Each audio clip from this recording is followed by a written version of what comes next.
गुरुवे गौरचन्द्राय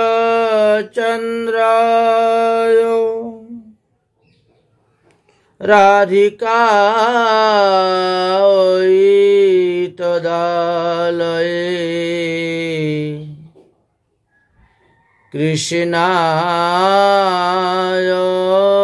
कृष्णभक्ताय तद्भक्ताय नमो नमः।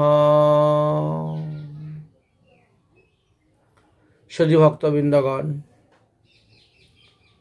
আমরা অধিকাংশ ক্ষেত্রেই দেখি সংসারী মানুষের মধ্যে স্ত্রী সাধু হলে স্বামী সাধু হয় না, বা স্বামী সাধু হলে স্ত্রী সাধু হন না, অথবা স্বামী স্ত্রী সাধু হলে ছেলেমেয়েরা সাধু হয় না, ছেলেমেয়েরা সাধু হলে মাতা পিতা সাধু হয় না। এইভাবে প্রতিটি সংসারে প্রতিটি গৃহে দেখা যায় ব্যতিক্রম। তো সেইভাবেই আমরা আজ এক ভক্তের মহিমার কথা আলোচনা করব, যিনি পরবর্তী সময়ে পরম বৈষ্ণব হয়েছিলেন। প্রথম জীবনে তিনি খালি যুদ্ধবিদ্যা, প্রাণী হত্যা, প্রাণীহিংসা করতেন। সাধুগুরু বৈষ্ণবের নিন্দা করতেন। কিন্তু ওনার স্ত্রী পরম সুশীলা ভক্তিমতী ছিলেন। স্ত্রীর কারণে স্বামী শেষ পর্যন্ত কৃষ্ণ ভক্ত হয়ে গেছিলেন, জগন্নাথ দেবের প্রিয় ভক্ত হয়ে গেছিলেন। সেই ভক্তের নাম হলো শ্রী অঙ্গদ ভক্ত। ইনি কিন্তু সে বালির পুত্র অঙ্গদ নয়, ইনি অন্য অঙ্গদের কথা বলা হচ্ছে। আসুন তিনি কিভাবে বৈষ্ণব হয়েছিলেন স্ত্রীর গুণেতে, সেই কথাটাই বর্ণনা করব এখন। আমাদের রায়ঘর নামে একটি স্থান আছে, সেখানে রাজার নাম ছিল রায়সেন। রায়সেন রায়ঘর নামে দেশপতি রাজ, তার জ্ঞাতি খুরা হন যুদ্ধে মহাতাজ। এই রায়ঘরের রাজা রায়সেনের কাকা ছিলেন এই শ্রী অঙ্গদ। ইনি একজন সেনাপতি ছিলেন, যুদ্ধের বিরাট বড় যোদ্ধা ছিলেন। রাজার চাকর সেনাপতির প্রধান, রাজা খুরা করিতারে করে বহু মান। একদিকে যেমন রাজার আপন কাকা,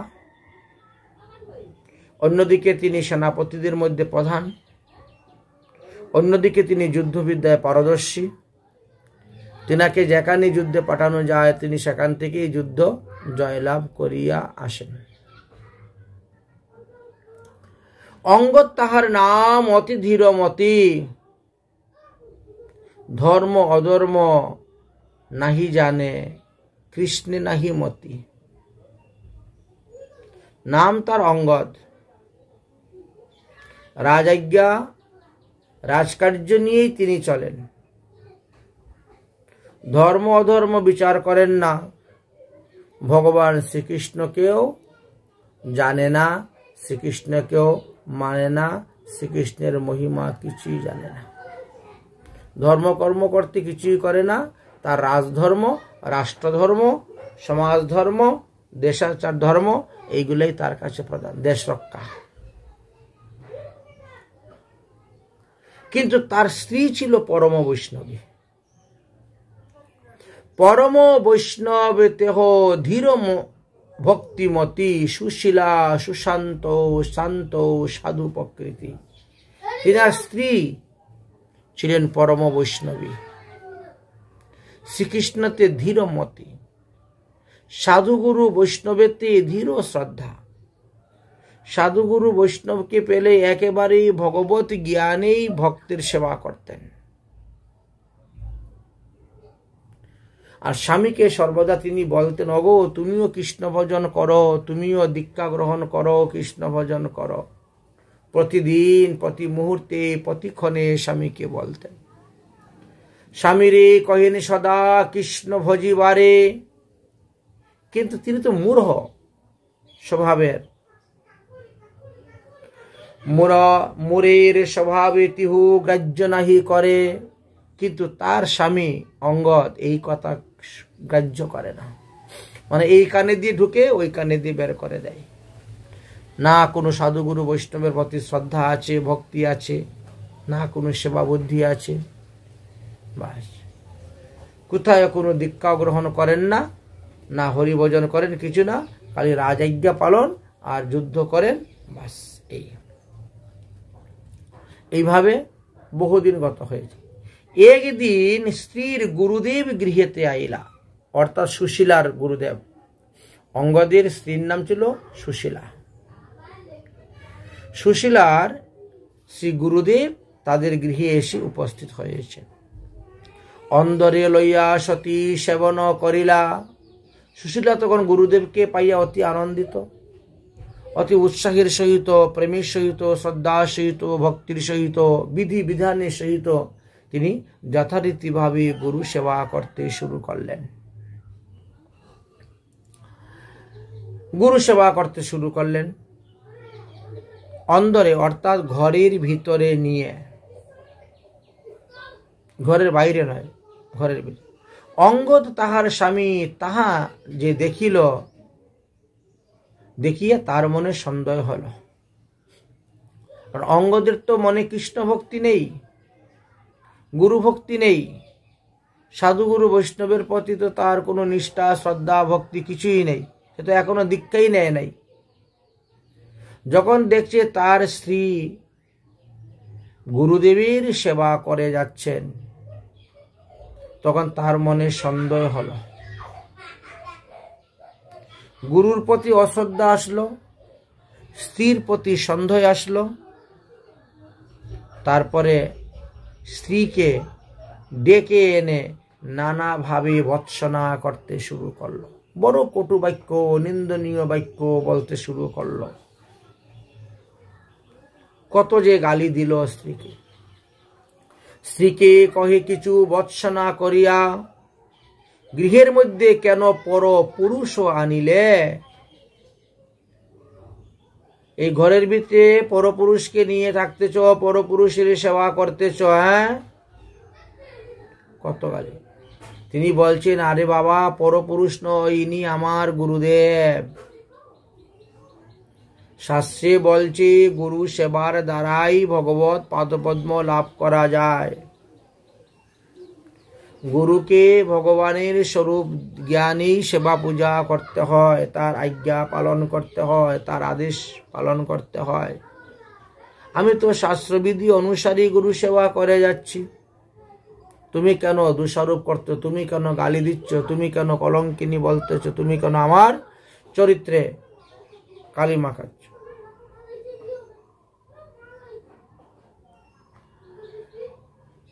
অঙ্গদ বলছে, আমাকে তো বুঝাতে হবে না, আমি এখন বুঝতে পেরেছি তুমি তোমার গুরুকে পেয়ে তুমি স্বতন্ত্র হয়ে গিয়েছ। বুঝি নারী হইয়া যে স্বতন্ত্র হইলে, তুমি আমার স্ত্রী হয়ে এখন তুমি স্বতন্ত্র হয়ে গেলে, তুমি এখন গুরুকে নিয়ে বাস করতেছ। ইহার কি ভাব কিছু বুঝিতে না রইল, আর তোমার গুরুদেবেরও কি ভাব আমি বুঝতে পারতেছি না, তোমার কি ভাব বুঝতে পারতেছি না, বলে অনেক কটুবাক্য বলল। শেষে কি বলে, বুঝি ভ্রষ্টা হইলে ইহা অনুমান করি, এই মতন রমণীরে ভৎসল করে।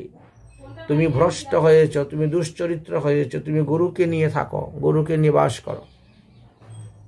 প্রচুর পরিমাণে ভৎসনা দিলেন, গালিগালাজ করলেন। তারপরে ওই সুশীলার গুরুদেবকেও এই অঙ্গদ দুর্বাক্য বললেন, কটুবাক্য বললেন, কুবাক্য বললেন।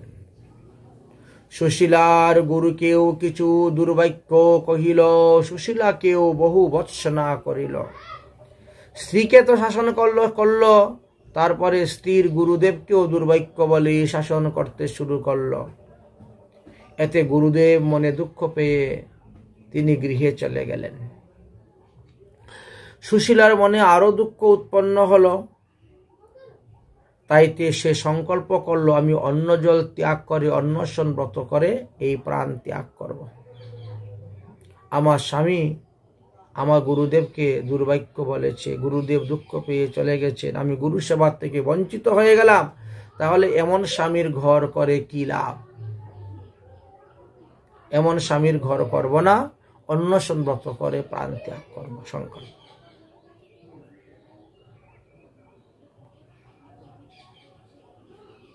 এইভাবে তিনি অন্নশন ব্রত আরম্ভ করে দিলেন।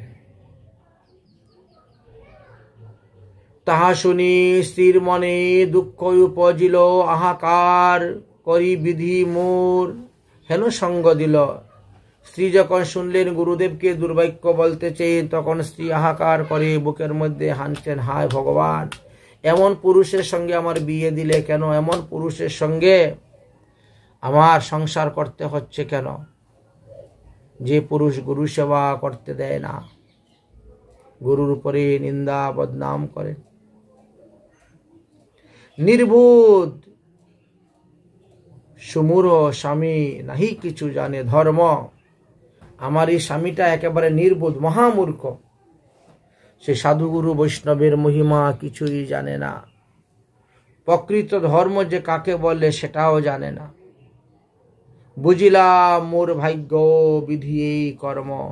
কি করব? আমারই কর্মফলে এইরকম লোকের সঙ্গে আমার বিয়ে হয়েছে, আমারই কর্ম খারাপ।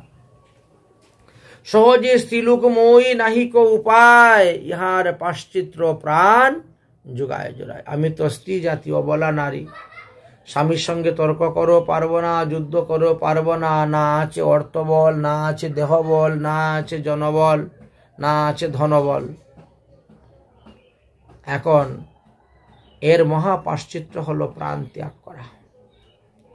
গুরুদেব তো দুর্ভাগ্য শুনে চলে গিয়েছেন, ইনি তো আর আমার বাড়ি আর আসবেন না, আর না আসলে আমিও গুরু সেবা করতে পারবো না।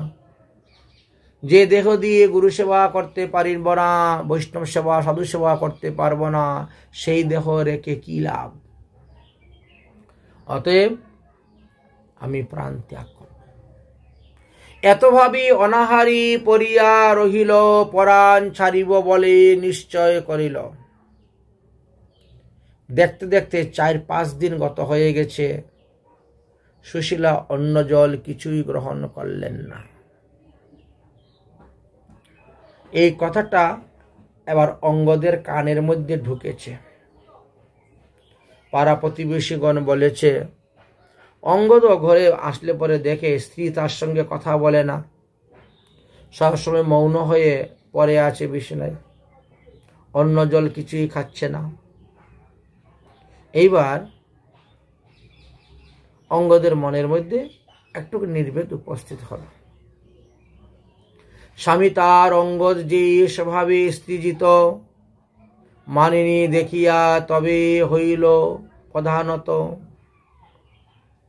অঙ্গদ তখন স্ত্রীর মনকে জয় করার জন্য, স্ত্রীকে সন্তুষ্ট করার জন্য, স্ত্রীকে প্রসন্ন করার জন্য, স্ত্রী যাতে উঠে রান্না বান্না করে খাওয়া দাওয়া করে, এর জন্য এখন স্ত্রীর কাছে গেল, স্ত্রীকে কুলে তুলে নিল, স্ত্রীর পায়ে ধরল। কাতর হইয়া বহু সাধন করিল। তুমি রাগ করো না, আমি রাগের মাথায় বলে দিয়েছি, না বুঝে বলে দিয়েছি, এখন থেকে তুমি যা বলবে আমি তাই করব, তুমি যা বলবে আমি তাই শুনব। অতএব যাও, উঠো, স্নান করো, রান্না বান্না করো, তুমিও খাও, আমাকেও খেতে দাও। আজ 5 দিন ধরে রান্না বান্না নেই, আমি বাইরে বাইরে খেয়ে আসতেছি। এইভাবে স্ত্রীর মনকে জয় করার জন্য তিনি অনেক অনুনয় বিনয় অনেক রকম কলা কৌশল তিনি করতে শুরু করলেন। কাতর হইয়া বহু সাধন করিল, কহে এবে তাহি যে করিব যাহা বলয়। তুমি যাহা বলবে তাহাই আমি করব। নারী কহে তবে আমি পরাণ রাখিব অন্ন জল, তবে আমি গ্রহণ করিব। ঠিক আছে, তুমি প্রতিজ্ঞা করো, আমি যা বলবো তাই করবে। যদি আমার কথা মতে তুমি চলো তাহলে আমি অন্ন জল গ্রহণ করব, আগের মতো তোমার সংসার করব, আর না হলে অন্ন জল ত্যাগ করে প্রাণ বিসর্জন করব। তোমার সংসার আমি আর করব না। এক কথায় অঙ্গদ রাজি হয়ে গেলেন। অঙ্গদ কহেন যে আজ্ঞা করিব, প্রতিজ্ঞা করে বললাম তুমি যাহা বলবে তাহাই পালন করিব, অবশ্য করিব, তাহা অন্যতা না হইবে। আজ থেকে আর অন্যতা হইবে না, তোমার আজ্ঞাই আমি পালন করব। শ্রী তখন বলল ঠিক আছে। শ্রী কহে তবে তুমি শ্রীকৃষ্ণ ভজ হো, আমার গুরুদেবের নিকট হইতে দীক্ষা গ্রহণ করহ। স্ত্রী বলল ঠিক আছে, তাহলে আমার প্রথম আজ্ঞা হলো, আদেশ হলো, তোমাকেও আমার মতন কৃষ্ণ ভজন করতে হইবে, তোমাকে আমার গুরুদেবের নিকট থেকে দীক্ষা গ্রহণ করতে হইবে। যদি এই দুটি কথা তুমি না মানো তাহলে আমিও অন্ন জল ত্যাগ করে আমি মরব, অন্ন জল ত্যাগ করে মরিব। অঙ্গদ কহেন তাহা অবশ্যই করিব, তুমি যাহা বলছ তাহা আমি অবশ্যই পালন করিব। রীতেহ কহে যদি তাহায় মরিব, তুমি যদি মরতে বলো তাতেও আমি মরতে রাজি আছি, তথাপিও তুমি মরিও না অন্ন জল ত্যাগ করে। ঠিক আছে, আমি আজকেই যাব, গিয়ে তোমার গুরুদেবের কাছ থেকে দীক্ষা মন্ত্র গ্রহণ করে এনে কৃষ্ণ ভজন আরম্ভ করব। অঙ্গদ কৃষ্ণ ভক্তির যে মর্ম নাহি জানে, নারীর সোহাগে তেহু করিবারে মানে। বাস্তবে তো এই অঙ্গদ কৃষ্ণ ভক্তি কিছুই জানে না, গুরু ভক্তি কিছুই জানে না, কিন্তু স্ত্রীকে রাজি করানোর জন্য, স্ত্রীকে সন্তুষ্ট করার জন্য, স্ত্রীর সোহাগের জন্য তিনি বলছে ঠিক আছে ঠিক আছে, তাই করব তাই করব। স্ত্রী বলল তাহলে চলো, এখন চলো গুরুদেবের বাড়িতে আমাকে সঙ্গে করে নিয়ে। গুরুদেবের চরণে পরে ক্ষমা ভিক্ষা চাও, গুরুদেবকে যে তুমি দুর্বাক্য বলেছ, কুবাক্য বলেছ, গালি দিয়েছ। তারপরে তিনার কাছে দীক্ষা প্রার্থনা করে দীক্ষা মন্ত্র গ্রহণ করবে। গুরুদেব রান্না করে ভোগ দিয়ে প্রসাদ পাবেন, তারপরে সেই প্রসাদ আমরা দুজনে পাব, আমারও ব্রত ভাঙ্গা হইবে, না হলে আমি প্রাণ ত্যাগ করব। তবে সেই নারীর গুরু স্থানে হইতে কৃষ্ণ মন্ত্র দীক্ষা রইল স্ত্রীর অনুরোধ মতে। এবার তিনি স্ত্রীকে প্রসন্ন করার জন্য স্ত্রীকে সঙ্গে করে গুরুর বাড়িতে গেলেন এবং স্ত্রীর গুরুদেবের চরণে পরে ক্ষমা ভিক্ষা চাইলেন, অনুনয় বিনয় করলেন, স্তুতি প্রার্থনা আদি করলেন। তিনিও প্রসন্ন হলেন। তারপরে তাকে দীক্ষা মন্ত্র প্রদান করলেন। গুরুদেব প্রসাদ পাওয়ার পরে গুরুর অধরামৃত দুজনে গ্রহণ করলেন। সেই দিন থেকেই তার ভিতরের যে অজ্ঞানতা ছিল না, ওটা চলে গেল। ভিতর থেকে অজ্ঞানরূপী অন্ধকার চলে গেল। দীক্ষা গ্রহণ করা মাত্র তার হৃদয়ের মধ্যে এক জ্ঞানের আলো প্রকাশ হল। সদ্গুরুর চরণাশ্রয় করলে এমনই হয়। সদ্গুরুর থেকে দীক্ষা মন্ত্র প্রবেশ করলো, গুরুর স্পর্শ পেয়ে তিনি চমৎকার হইলেন। আশ্রয়ে মাত্রেতে তার চক্ষু খুলি গেল, অজ্ঞান তিমির নাসি প্রকাশ হইল। যখন দীক্ষা মন্ত্র পেয়ে গেলেন তখন তিনার দিব্য চক্ষু খুলে গেল, হৃদয় থেকে অজ্ঞানরূপী অন্ধকার দূর হয়ে গেল। তার হৃদয়ের মধ্যে এক বিরাট ভাবের উদয় হল। এইবার তার ক্রমশ কৃষ্ণতে মন লাগতে শুরু হলো, একাদশী আদি ব্রত করতে শুরু করলেন। ক্রমে ক্রমে মন যদি গছিল কৃষ্ণতে, সাধুবোধ হইল যত্ন লাগিল হইতে। এবার যত দিন যাচ্ছে অতই কৃষ্ণ ভক্তি বৃদ্ধি হচ্ছে, সাধুগুরু বৈষ্ণবের সেবা করছেন, সাধুমুখী হরিকথা শ্রবণ করতেছেন, এইভাবে চলছে। পরাৎপর পরম পদার্থ মহানিধি জানিয়া তাহাতে তবে ডুবে নিরবধি। এইবার দেখলেন যে কৃষ্ণ ভক্তি ছাড়া মুক্তির কোনো উপায় নাই। এবার সর্বদা কৃষ্ণ ভক্তি রূপী সমুদ্রের মধ্যে ডুবে থাকেন, সাধু সঙ্গ করতে থাকেন। কায় মন বাক্যে তবে স্ত্রীর প্রশংসে, তোমা হইতে মোর ভব দুর্গতি বিনাশে। তখন স্ত্রীর খুব প্রশংসা করছেন, তোমার কারণেই আমার এই দুর্গতি নাশ হইল, তোমার কারণেই আমাকে আর এখন জমালয়ে যেতে হবে না, যম দর্শন করতে হবে না, নরক ভোগ করতে হবে না, তোমার কৃপাতেই আমার ভববন্ধন মুক্ত হয়ে গেল এবং বিষ্ণু মন্ত্রে দীক্ষা গ্রহণ করেছে, আর তো আমাকে পৃথিবীতে এসে জন্মগ্রহণ করতে হবে না। স্ত্রীর প্রশংসা করছেন। এখন ভক্তি রাস্তায় না আসলে পরে মানুষের স্ত্রীকে গালি দেয়, স্ত্রীকে দুশ্চরিত্র, কলঙ্কিনী, দুরাচারী কত কিছু বলবে। আর ভক্তি রাস্তায় আসলে পরে দেখবে যে এই সমস্ত গুণ, সাধুগুরু বৈষ্ণবের সেবা করা, এগুলা গুণ, এগুলা দোষের কোনো কারণ নেই। তো এই দুটা রাস্তায় দেখো মানুষের দুরকম মন, দুরকম সিদ্ধান্ত, দুরকম বিচার হয়ে যায়। এখন সে স্ত্রীকেও স্তুতি বিনতি করে, তোমা হইতে পাইনুময়ী কৃষ্ণ ভক্তি, তোমার যে গুরু সম মানিতে যুক্তি। এবার স্ত্রীকে বলছেন, তুমি আমার গুরু, তুমি আমাকে কৃষ্ণ ভক্তি লাভের রাস্তা দেখিয়ে দিয়েছ, তুমি আমাকে সদ্গুরুর চরণাশ্রয় করার ব্যবস্থা করে দিয়েছ, অতএব আমার এই ভক্তি মার্গে প্রবেশের আসল গুরু তো তুমি। এবার স্ত্রীকে তিনি গুরু বুদ্ধিতে মানেন, শ্রদ্ধা করেন, সম্মান করেন, কথা বলেন, আগের মতন গালিগালাজ করেন না, উচ্চবাচ্য কথা বলেন না, নিন্দা বন্দনাদি করেন না। এখন স্ত্রীর দোষগুলাও তিনার কাছে এখন গুণ বলে মনে হচ্ছে, আর আগে গুণগুলাকে দোষ বলে মনে করতেন। তখন তিনি একটা কথা বললেন, স্ত্রী কিংবা পুত্র কিংবা পশু কেন নয়, কৃষ্ণে মতি যাহা হইতে সেই গুরু হয়। স্ত্রীর কাছ থেকে যদি শিক্ষা লাভ করা যায় তাহলে স্ত্রীও গুরু, পুত্রের কাছ থেকে যদি শিক্ষা লাভ করা যায় তাহলে সেই পুত্রও গুরু। কোনো পশুর কাছ থেকেও যদি তুমি কৃষ্ণ ভক্তি শিক্ষা লাভ করতে পারো তাহলে সেই পশুটাও আপনার গুরুদেব।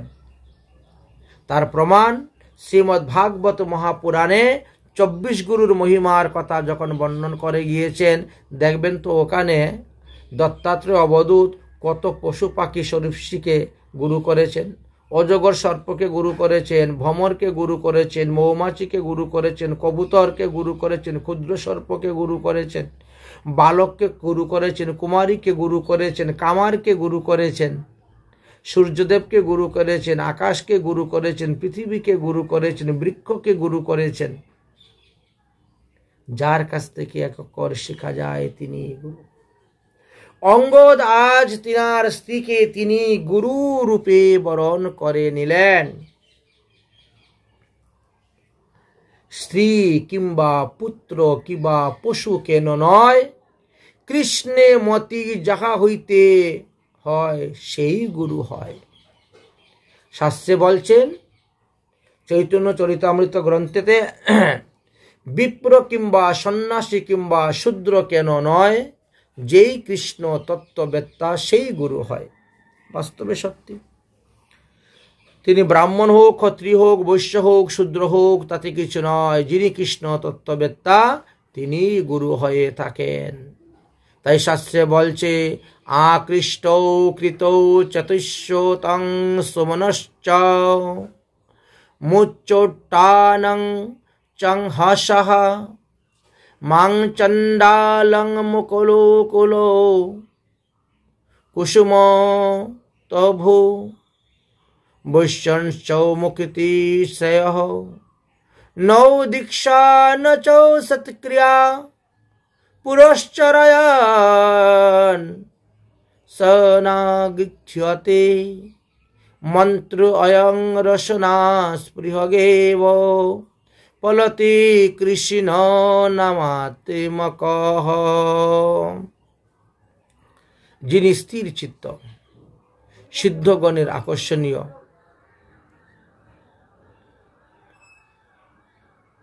শতাদিতুল্য, যিনি অশেষ বিধ পাপের মোচনকর্তা, যিনি মুখ ভিন্ন চণ্ডাল পর্যন্ত সকলকে পাদপদ্ম লাভের উপায় বলে দেন, সহজে যাহাকে পাওয়া যায়, যিনি একমাত্র মোক্ষদাতা, কি দীক্ষা, কি দক্ষিণা, কি পুরস্চরণ কিছুতেই যাহার লক্ষ্য করিতে পারেন না, সেই শ্রীকৃষ্ণের নাম আমি স্মরণ করি, তাকে প্রণাম করি। কৃতার্থ মানিয়া রমণীরে প্রশংসয়, কি আশ্চর্য দেখহ সদ্গুরুর আশ্রয়। অঙ্গদাস তার স্ত্রীর অনেক প্রশংসা করছেন, নিজেকে কৃতার্থ মনে করছেন, এইরকম স্ত্রীরত্নকে বিবাহ করে তার সঙ্গ করে। আমি আজ ধন্য হলাম, আজ আমি সম্প্রদায়ের অন্তর্ভুক্ত সদ্গুরুদেবীর চরণাশ্রয় করলাম, আজ আমার হৃদয়ের অজ্ঞানরূপী অন্ধকার দূর হল, কৃষ্ণ ভক্তি লাভ হইল। দুর্ঘট ঘটন সদ্গুরুর চরণ, অদ্যপিহ করে তাহা সাক্ষাৎ দর্শন। তাই গুরুদেবীর কৃপা হলে দুর্যোগ সুযোগ হয়ে যায়, দুঃসময়টা সুসময় হয়ে যায়। গুরু কৃপা এখনো তার প্রমাণ দেখা যায়।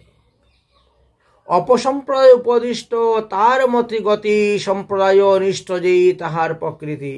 দেখো, অপসম্প্রদায়ের উপদিষ্ট মন্ত্র আর সম্প্রদায়ের উপদিষ্ট মন্ত্র দুটার মধ্যে আকাশ পাতাল পার্থক্য আছে। তাই সম্প্রদায় অন্তর্ভুক্ত গুরুদেবের চরণাশ্রয় করার পরে দেখেন স্ত্রীর প্রতি তিনার কত ভক্তি আসে। সবুজ যে হয় সেই অনুভব করে, অর্বর্ষে তার কিছু না রহে গোচরে। এখন তার মধ্যে আর কোনো বর্বরতা নেই, কোনো অসভ্যতা নেই। তিনি এখন একজন খুব ভালো মনের মানুষ হয়ে গেলেন অঙ্গদ। তবে শ্রী অঙ্গদ রাজ বিষয় ছাড়িয়া কৃষ্ণ ভজন করে গৃহেতে বসিয়া। অঙ্গদ তখন রাজাকে বললেন, আমি আর তোমার এই রাজকার্য করতে পারবো না, আর আমি যুদ্ধক্ষেত্রে যাব না, আর কোনো প্রাণীহিংসা আমি করব না, আর কোনো জীবহত্যা আমি করব না, আমি এখন কৃষ্ণ ভজন করব, কৃষ্ণ ভজন করব। তবে শ্রী অঙ্গদ রাজ বিষয় ছাড়িয়া কৃষ্ণ ভজন করে সদা গৃহতে বসিয়া। বেশ কিছুদিন কৃষ্ণ ভজন করছেন। একদিন রাজা তার প্রহরীকে পাঠিয়েছেন, যাও অঙ্গদকে গিয়ে বলো আসতে, যুদ্ধ করতে যেতে হবে। রাজা বলাইলা, যুদ্ধে যাইতে হইবে, তেহু কহে আমা হইতে তাহা না চলিবে। ক্ষমা করুন মহারাজ, আমি যুদ্ধবিদ্যা করব না, যুদ্ধবিদ্যা ছেড়ে দিয়েছি, যুদ্ধবিদ্যা ছেড়ে দিয়েছি, যুদ্ধবিদ্যা করব না, আমি এখন হরিভজন করব। কেন? তুমি আমার প্রধান সেনাপতি, তুমি না থাকলে আমার যুদ্ধে জয়লাভই হবে না, তুমি যুদ্ধ করবে না কেন? অঙ্গদ বলছেন, বহু জীব হিংস হয় যুদ্ধের আরম্ভে। অন্যেরে পাঠাও, আমা হইতে না হইবে। যুদ্ধ করতে গেলেই তো বহু প্রাণীকে হত্যা করব, বধ করব। এতগুলা মানুষকে আমি প্রাণ নিব, এদের প্রাণদান দিতে ক্ষমতা আমার নেই। তো যদি কাউকে প্রাণদান দেওয়ার ক্ষমতা না থাকে, তাহলে প্রাণ নেওয়ারও কারো ক্ষমতা নেই, অধিকার নেই। আমার কি অধিকার আছে আমি লোকের প্রাণ হানব করব? আর দেশে যুদ্ধ করে আমি যুদ্ধতে যাব না, আমার দ্বারা হবে না, আপনি অন্য কাউকে নিয়ে যান। তথাচ না শুনে রাজা বলছে আমি ওসব কিছু বুঝি না, তুমি না গেলে হবে না। আচ্ছা তুমি যুদ্ধ করিও না, তুমি যুদ্ধ করিও না, তুমি খালি সেনাপতি রূপে যুদ্ধের যাও, তুমি খালি পরিচালনা করাবে, এতেই আমার যথেষ্ট। কারণ তোমাকে নিয়ে বহুবার বহু স্থানে গিয়ে যুদ্ধ করে আমরা জয়লাভ করে এসেছি, আর তোমার নাম শুনলে পরেই আমাদের যে প্রতিবেশী রাজাগণ আছেন তারা তখন ভয় পেয়ে যায়, ভয়ে কাঁপে, বাবারে অমুক যুদ্ধে আসছে, সর্বনাশ, এই যুদ্ধে গিয়ে জয়লাভ করা যাবে না। অনাহাসি তখন তারা পরাজয় স্বীকার করে নেয়। অতএব এই যুদ্ধেও আপনাকে সেনাপতি রূপে যেতে হবে, আপনি যুদ্ধ নাই বা করুন, তাতে অসুবিধা নেই, আপনাকে যেতে হবে, আপনি পরিচালনা করবেন। আপনার নাম শুনলেই তো বিপক্ষীয় রাজারা হার মেনে নেয়, পরাজয় স্বীকার করে নেয়। অতএব আপনাকে এই সেনাপতির বেশ ধারণ করে ঘোড়ার উপরে উঠে এবার যুদ্ধে যেতেই হবে। তথাচনা শুনো রাজা যুদ্ধে পাঠাইল, কি করিবে রাজা আজ্ঞা যাইতে হইল। এবার তিনি রাজ আজ্ঞা অনুসারে গেলেন। যুদ্ধে গিয়া প্রতিযোগী রাজারে জিতিল। রাজার পাগেতে বহু মূল্য হীরা ছিল, নির্মল সুন্দর সুষ্ঠ সুদুর্লভ হীরা পাইয়া অঙ্গদ সাধু অন্তরে বিচারিলা, এই যে অপূর্ব দ্রব্য অন্যের যোগ্য নহে, পরাইব পুরুষোত্তম জগন্নাথ দেহে। আচ্ছা সেখানে গেলেন, যাওয়ার পরে যুদ্ধ আরম্ভ হলো। সেই যুদ্ধে ওই বিপক্ষীয় রাজা পরাজিত হলেন।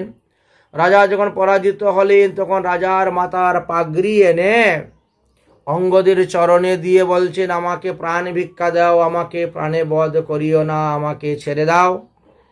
আমার রাজ্য এখন তোমাদের রাজ্যের অধীন হয়ে গেল, প্রতি বৎসর আমরা তোমাদেরকে খাজনা দিব, ট্যাক্স দিব, কর দিব, আমাদেরকে প্রাণে বধ করিও না, আমরা তোমাদের অঙ্গরাজ্য রূপে আমাদেরকে বাস করতে দাও। তখন রাজার পাগড়ির মধ্যে দেখলেন বহু মূল্য দামের হীরা একটা আছে, বড় সুন্দর ঝলমল করতেছে। অঙ্গদ এই হীরা হাতে নিয়ে চিন্তা করলেন, এই হীরা তো সাধারণ মানুষের পরার যোগ্য নয়, আমি জগন্নাথ পুরীতে গিয়ে পুরুষোত্তম সেই জগন্নাথ দেবের মস্তকের মধ্যে দিব, কপালের মধ্যে দিব, পাগড়ির মধ্যে, সেই মুকুটের মধ্যে সেই হীরা আমি পরাবো বলে তিনি হীরাটাকে নিয়ে নিলেন। আর রাজার ধন সম্পত্তি লুট করলেন। লুট করে সমস্ত দ্রব্য এনে এবার তিনার দেশে রাজাকে দিলেন। রাজার কাছে উপহার দিলেন। লুটিয়া আনিয়া যত সব দ্রব্য দিল, হীরা কানি নাহি দিল, গোপন রাখিল।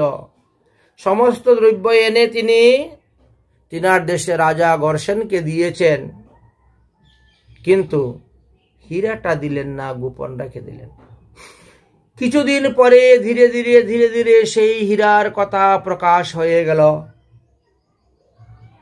পরস্পর আলোচনা করতে করতে রাজার কানে গিয়ে পৌঁছে গেছে হীরার কথা। রাজা একদিন প্রহরী দিয়ে ডাকালেন, কাকাজি, যুদ্ধ করে যে সমস্ত দ্রব্য লাভ করেছিলেন তার মধ্যে একটা হীরা ছিল। আপনি আমাকে সমস্ত দ্রব্য দান করেছেন, অথচ হীরাটাকে কেন দান করলেন না?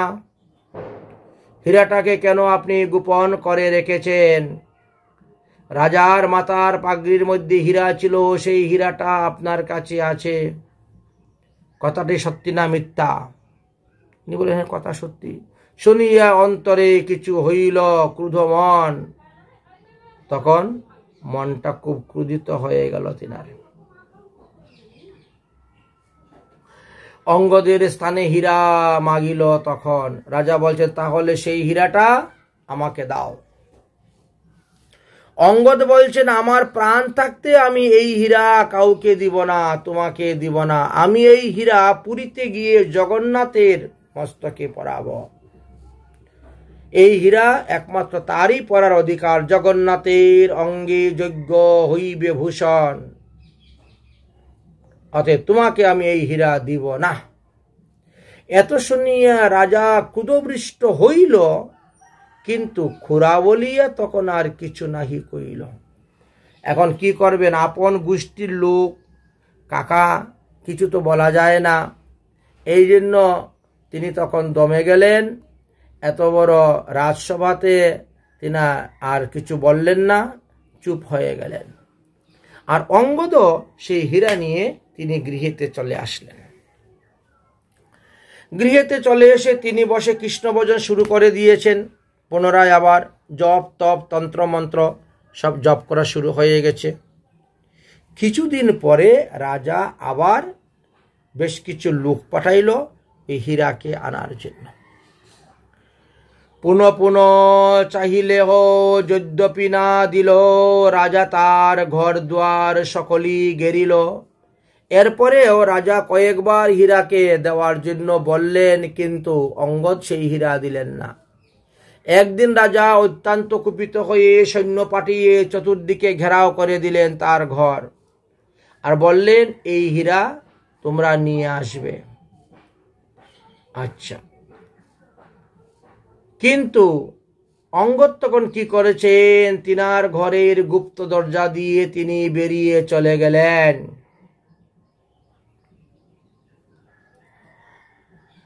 সাধুর একান্ত মন জগন্নাথকে দিবে, পরাণ তেজিবে, তবু হীরা না তেজিবে। নিজের প্রাণ ত্যাগ করে দিব, তথাপিও আমি হীরা অন্য কাউকে দিব না, জগন্নাথকে বলো। এত ভাবি হীরা কানি বান্ধিয়া পাগড়িতে, কতকগুলি সাঁওতাল লইয়া নিজ সাথে, পলাইয়া চলিল পুরুষোত্তম পথে। এবার রওনা হয়ে গেছেন। গুপ্ত দরজা দিয়ে বেরিয়ে ওই হীরাটাকে নিয়ে রওনা হয়ে গেছেন জগন্নাথ মন্দিরের দিকে। রাজা শুনি পাত্রে কহে, ধরিয়া আনহ 500 সাঁওতাল পাঠাও তারে আনিতে, অঙ্গদ দুষ্টেরে ধরি আনহ একানেতে। আরে সে তো কয়েকজন সাঁওতাল নিয়ে রওনা হয়েছে পুরুষোত্তমে। সেনাপতি তুমি যাও, 500 সাঁওতাল নিয়ে গিয়ে অঙ্গদকে বন্দি করো, ঘেরাও করো। প্রথমে স্বেচ্ছায় তার কাছ থেকে হীরা চাইবে। যদি সেই হীরা দিতে না চায়, তাহলে যুদ্ধ করে তার মস্তকটাকে কেটে ফেলে দাও, আর হীরাটাকে নিয়ে আসো। হীরা কানি যদি দেয় আপন ইচ্ছায়, লইয়া আসিবে তবে ছাড়িয়া তাহায়। যদি আপন ইচ্ছায় সে দেয় হীরা, তাহলে তাকে ছেড়ে দিও, ছেড়ে দিয়ে তোমরা হীরা নিয়ে চলে আসিও। আর যদি আপন ইচ্ছা না দেয়, তাহলে যুদ্ধ করো, তার মস্তক কেটে ফেলে দাও, তথাপি হীরা আমার চাই। লইতে প্রবৃত দুষ্ট যদি হয়, তবে হীরা যে লইবে আর তার মস্তক ছেড়িবে। দেখেন ক্ষত্রিয় ধর্ম, রাজধর্ম কি। যে কাকার কুলে পিঠে হয়ে মানুষ হল, রাজা হল, যে কাকা দেশ বিদেশ যুদ্ধ করে জয়লাভ করে বহু ধন এনে দিয়ে রাজ্যের রাজকুশ বৃদ্ধি করলেন, আজ একটা হীরার লোভে বলে সেই কাকার মাথা কেটে ফেলে দাও, হীরা এনে দাও। ভাবুন, এখনো ভাবার সময় আছে। যাই হোক, যতেক শুনিয়া সব সাঁওতাল চলিল, কতদূর গিয়া তারে ঘেরাও করিল। এবার সাঁওতালগণ গিয়ে উপস্থিত হয়ে গেছেন রাজজ্ঞায়, আর অঙ্গদকে সবাই ঘেরাও করে নিয়েছেন। অঙ্গদকে বলছেন, তাহারে কহে হীরা দেও, নতুবা তোমার মস্তক ছেদিব, ইহা হুকুম রাজার। দেখো, আমরা 500 সাঁওতাল এসে উপস্থিত হয়েছি, অতএব হীরাটা আমাদের হাতে দিয়ে দাও, তুমি তোমার জগন্নাথপুরীতে চলে যাও। না হলে তোমার সঙ্গে যুদ্ধ করে এই 500 সাঁওতাল মিলে তোমার মাথা কেটে টুকরি করে এটা হলো রাজার আদেশ, রাজহুকুম। ফাপড় হইয়া তিহু ভাবে মনে মনে, ইহার যে উপায় কিছু করিব এখন চিন্তা করছে সর্বনাশ। এই 500 জন সাঁওতালের সঙ্গে একসঙ্গে যুদ্ধ করে তো আমি পারবো না, ঘেরাও করে দিয়েছেন, আমার প্রাণও যাবে হীরাও যাবে, তো দুটাই যদি চলে যায় তাহলে কি তো লাভ নেই। প্রাণ চলে যাক, হীরা যাতে জগন্নাথকে পরাতে পারি সেই বুদ্ধিটা তো করতে হতো। কিন্তু এখন তো দেখছি যে প্রাণ যাবে অথচ হীরা জগন্নাথকে পরাতে পারবো না। তাহলে এদের সঙ্গে বলের দ্বারা হবে না, এবং তাদের সঙ্গে ছলনার আশ্রয় নিতে হবে, কল কৌশলের আশ্রয় নিতে হবে। এটাই তিনি মনে এখন চিন্তা করলেন।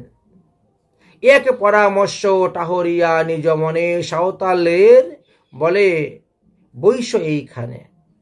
এবার মনে মনে চিন্তা করতে করতে একটা বুদ্ধি তিনি স্থির করলেন। স্থির করে বললেন যে ভাই তোমরা সবাই মিলে এখানে বসো, আমার দুটা কথা শুনো মন দিয়ে। এই যে সামনে পুষ্করিণী দেখতে পাচ্ছ, হ্যাঁ, এই পুষ্করিণীতে গিয়ে আমি স্নান করব। স্নান করে আমি আমার ঠাকুর পূজা করব, আর পূজা করার পরে এই হীরাটা আমি তোমাদের হাতে দিয়ে দিব, তোমরা নিয়ে রাজাকে দিয়ে দিও। ঠিক আছে, যুদ্ধ করার দরকার নেই হীরার জন্য। যুদ্ধ করতে গেলে আমি তো মরব, কিন্তু আমি কি একা মরব? না হলেও তোমাদের 500 জনের মধ্যে 50 জনকে নিয়ে মরব। তোমরা তো জানো আমি কিরকম যোদ্ধা, কিরকম যুদ্ধ করেছি। তবে এখন আমি সাধু হয়ে গেছি, আমি যুদ্ধ করতে চাই না, আমি কাউকে প্রাণহানি করতে চাই না। তোমরা এসেছো রাজহুকুমে আমার সঙ্গে যুদ্ধ করার জন্য, তথাপিও বলছি আমি যুদ্ধ করব না। আমি ওই পুকুরে গিয়ে স্নান করে একটু ঠাকুর পূজা করে তোমাদেরকে হীরাটা দিয়ে দিব। রাজার অনুচরগণ সাঁওতালরা তখন সেই কথা স্বীকার করে নিলেন। ঠিক আছে, তাই হোক। এত কহি স্নান পূজা করিয়া অঙ্গদ হীরাকুলি হস্তে লইল ভাবিয়া বিপদ। অঙ্গদ তখন স্নান করলেন, স্নান করে সেখানে ভগবানের পূজা করলেন, পূজা করে হাতের মধ্যে হীরাটা নিয়ে মনে মনে ধ্যানের দ্বারা জগন্নাথকে তিনি সেই হীরা অর্পণ করে দিলেন, দান করে দিলেন। দেখেন ভক্ত কোথায় বসে কি জিনিস ভগবানকে দান করে দিতে পারে। ধ্যান করি জগন্নাথের চরণ কমল, স্তুতি করি কহি কিছু হইয়া বিকল, তোমার কারণে প্রভু হীরা রেখেছিল, দুর্ভাগ্য সে আমি পরাইতে না পারিন। এহেন সামগ্রী পরাইবে কোন ছাড়, ইহা পরাইবার যোগ্য কপালে তোমার। তোমার উদ্দেশ্যে এই জলে সমর্পিন, যে ইচ্ছা তোমার কর পদে নিবেদিন। হে ভগবান, এই হীরাটা তোমাকে পরাবার জন্যই আমি এনেছিলাম, কিন্তু বারবার রাজআজ্ঞা রাজবিপদ আমার উপরে পড়তেছে, এই হীরা নিয়ে আর জগন্নাথ পুরীতে গিয়ে তোমার কপালে পরাতে পারবো না। তাই হে জগন্নাথ, আমি এখান থেকে এই হীরা তোমার চরণে অর্পণ করে দিলাম, তুমি এই হীরা পরে নাও, তুমি এই হীরা ব্যবহার করে নাও, তোমার পদকমলে আমি এটাই নিবেদন করতেছি। এতেক কহিয়া অগাধ জলেতে ঢালি দিল, দেখিয়া সাঁওতালগণ হায় হায় করি উঠিল। এইভাবে ভগবানকে তিনি অর্পণ করে দিয়েই সেই হীরাটা পুকুরের মধ্যে ফেলে দিয়েছেন, জলের মধ্যে। সাঁওতালগণ সব হায় হায়, এ কি করলেন, এ কি করলেন, ফেলে দিলেন। বলে ওখান দিয়ে তুলে তোমরা নিয়ে যাও, নিয়ে রাজাকে দিয়ে দিও, আমি আমার চললাম জগন্নাথপুরীতে। পুনশ্চ সাঁওতালগণ মনের ইষ্ট হইল, ভালো ভালো হীরা তো আমাদের হাতে আইল, ঠিক আছে তুমি জলের মধ্যে ফেলে দিয়েছো, তাই কি হলো, হীরা তো আমাদের হাতে এসে গেছে, যাও তোমার ছুটি। জল হইতে তল্লাশি এখনই উঠাইব, যায় যাক অঙ্গদের পিছে না করিব। এখন অঙ্গদের পিছনে আর কেউ করলেন না। অঙ্গদ তখন সোজা জগন্নাথপুরীর দিকে রওনা হয়ে গেলেন। আর সাঁওতালগণ এবার পুকুরের জল সিঁচতে আরম্ভ করলেন। অঙ্গদ শ্রী পুরুষোত্তমে পথে চলি গেলা, সাঁওতাল গণে হীরা তল্লাশ লাগিয়া, শীঘ্রই জল সেচাইয়া পঙ্ক উঠাইলা, অনেক যত্ন করলা তবু হীরা নাহি পাইলা। জল সিঁচে ফেলা হলো, সমস্ত কাদা মাটিগুলাকে নিয়ে চেলে চেলে চেলে চেলে চালনি দিয়ে চালা হলো, জলের মধ্যে করে সমস্ত কাদা মাটি তোলা হলো। এত পরিশ্রম করার পরেও হীরা পাওয়া গেল না। রাজার সাক্ষাতে গিয়ে বৃত্তান্ত কহিলা, উপায় না দেখিয়া রাজা নিরন্ত হইলা। রাজা যখন সমস্ত ঘটনা বললেন, এখন তিনি আর হীরার চিন্তা করেন না। মনে করলেন হীরা আমিও পেলাম না, হীরা অঙ্গদও পেল না, যা। এখন নিজের নির্বেদ উপস্থিত হলো, শান্ত হয়ে গেলেন। দেখেন লোভ কি জিনিস, লোভে কি না করে, লোভে কি না করে কি। হেতাশ্রী পুরুষোত্তমে অঙ্গদ যাইয়া, এবার এদিকে অঙ্গদ রাস্তা চলতে চলতে তিনি পুরুষোত্তম ক্ষেত্রে গিয়ে পৌঁছে গেছেন। হেতাশ্রী পুরুষোত্তমে অঙ্গদ যাইয়া, দেখে শ্রী বদনে হীরা শুভে ঝলকিয়া, দেখে জগন্নাথের কপালের মধ্যে সেই হীরা শোভা পাইতেছে, সমস্ত মুখমণ্ডল আলোকিত হয়ে যাচ্ছে বদন। পাণ্ডাগণ পরস্পর চমৎকিয়া বলে, কোথা হইতে আইল হীরা প্রভুর কপালে। এই হীরা তো কোনোদিন আমরা প্রভুর কপালে দেখি নাই, আজকে এই হীরা কেমন করে আসলো প্রভুর কপালে। তাই তারাও সবাই চিন্তা করতে শুরু করে দিয়েছেন। তখন স্বপ্ন আদেশ হইল,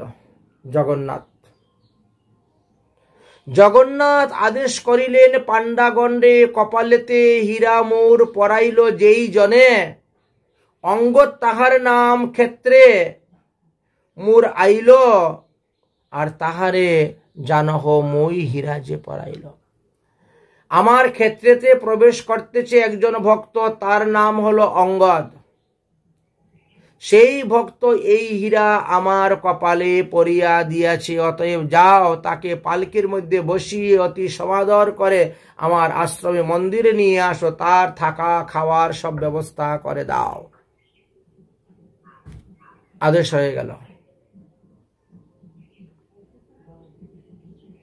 তবে পাণ্ডাগণ তা তল্লাশ করিয়া বহু সমাদর করি আনিল সম্মানিয়া। জগন্নাথ আজ্ঞা সেই হীরার বৃত্তান্ত কহিল, তাহারে যে সকল আদ্য অন্ত দর্শন করাইল দিয়া, নিয়া শ্রীবদন হীরা লাভে শুভে দেখি উল্লাসিত মন। এবার জগন্নাথের পাণ্ডাগণ যখন তিনাকে নিয়ে গেলেন, তখন তিনি অত্যন্ত আনন্দিত প্রসন্ন। জগন্নাথের কপালে হীরা দেখিয়া তিনি নিজেও আনন্দিত হয়ে গেলেন, প্রসন্ন হয়ে গেলেন। প্রেমানন্দে গদগদ পুলকিত পুলক শরীর, দয়ার প্রভুর গুণে দেখিয়া অস্থির। হাহা, প্রভু এত দয়াময়, এত কৃপাময়। তুমি যেখানেই থাকো না কেন, কায় মন বাক্যে যদি ভগবানকে কোনো দ্রব্য অর্পণ করো, তাহলে তিনি তাহা সাদরে গ্রহণ করে নেন। এই তো প্রমাণ এখানে পাওয়া গেল। অস্থির হইলা।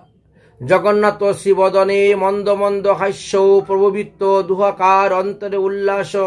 জগন্নাথ অঙ্গদকে দেখে হাসতেছেন, আর অঙ্গদ জগন্নাথের মুখের হাসি দেখে তিনিও হাসতেছেন। ভক্ত ভগবান সবাই উল্লাস। সেই হীরা অদ্যবিদ কপালে শুভয়, পূর্ব পরে পরে তো সতত না পরয়। এখন পর্যন্ত সেই হীরা জগন্নাথের কপালের মধ্যে আছে, দেখা যায় তিনি পড়তেছেন। তাহলে এই অঙ্গদ কত বড় বৈষ্ণব হয়েছিলেন, এখন চিন্তা করুন তো।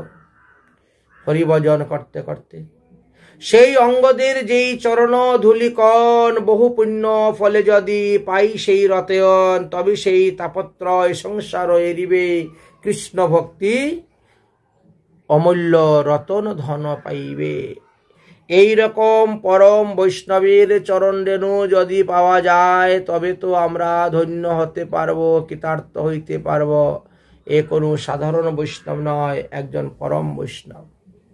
যাই হোক, সেই অঙ্গদ তারপরে শ্রীক্ষেত্রে বাস করলেন। বাস করে তিনি শ্রী হরিধামে গমন করলেন। তাহলে দেখেন তো, স্ত্রীর দ্বারাও তিনি এমন উত্তম গতি লাভ করে পরম বৈষ্ণব হতে পেরেছেন। তাই স্ত্রীকেও তিনি গুরুরূপেই গ্রহণ করে নিয়েছিলেন। এইখানে আমরা এই শিক্ষাই লাভ করলাম, যার কাছ থেকে এক অক্ষর শেখা যায় তিনিই গুরু। দ্বিতীয়ত শিখলাম, যেখানেই আপনি থাকেন না কেন কায় মন বাক্যে ভগবানকে যাহা অর্পণ করবেন, ভগবান তাহা সাদরে গ্রহণ করবেন। অতএব আপনি যাহা কিছু খাবেন, যাহা কিছু করবেন, সব কিছু ভগবানকে অর্পণ করবেন। এই তো সিদ্ধান্ত এখান থেকে জানা গেল। যাই হোক, তাহলে সেই ভক্ত অঙ্গদের কথা আমরা